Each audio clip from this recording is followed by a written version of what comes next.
the budget demonstrates that there's a fiscally responsible way of ensuring long-term sustainable economic growth in the United States.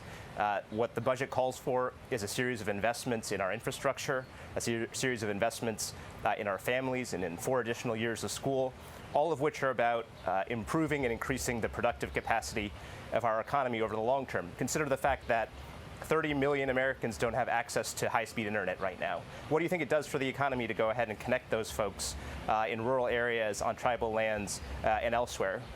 Right now, there are 400,000 schools and child care centers that get access to water through lead pipes, even though we know that that poses a danger to the long-term health and safety of our children.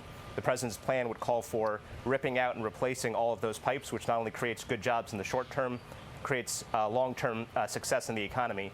And the budget lays out a fiscally responsible way of paying for all of these investments, such that from year 15 onwards, the deficit and the debt actually starts to reduce over the long term. So look, I'm not going to take a lecture from the same Republicans who voted for a $2 trillion tax cut a few years ago that had no discernible impact on business investment and that exploded the deficit by between $1 and $2 trillion. Bharat, there is a question, though, especially if you're counting on this plan to start to pay for itself with respect to economic gains.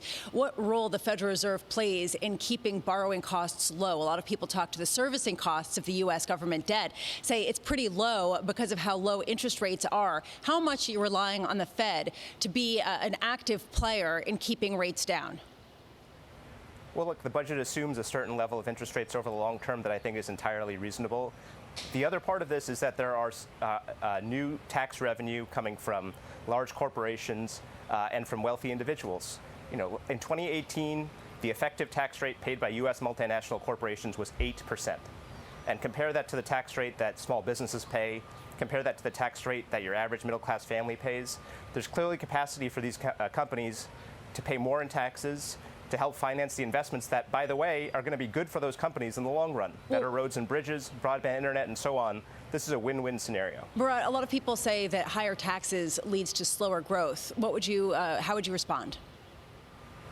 I just don't think that there is a strong empirical case that the taxes that the president has put on the table, when paired with the investments that he is proposing, are going to have a negative effect on growth. In fact, quite the opposite.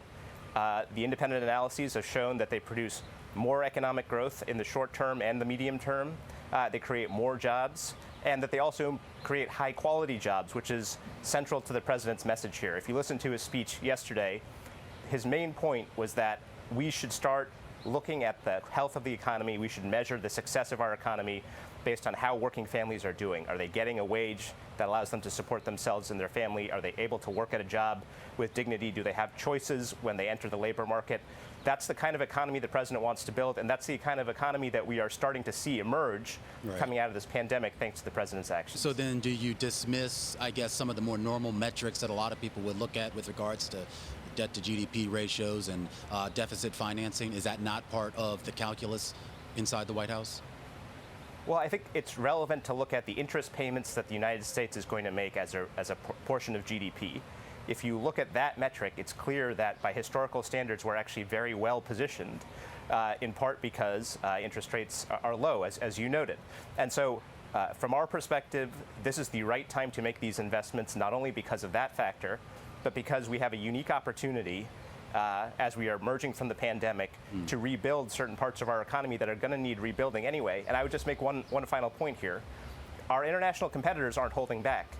China is making enormous investments in its infrastructure. The EU announced significant investments in its infrastructure. Japan. There is a race to win the 21st century. The other countries are starting to run. We can't just be sitting on our hands.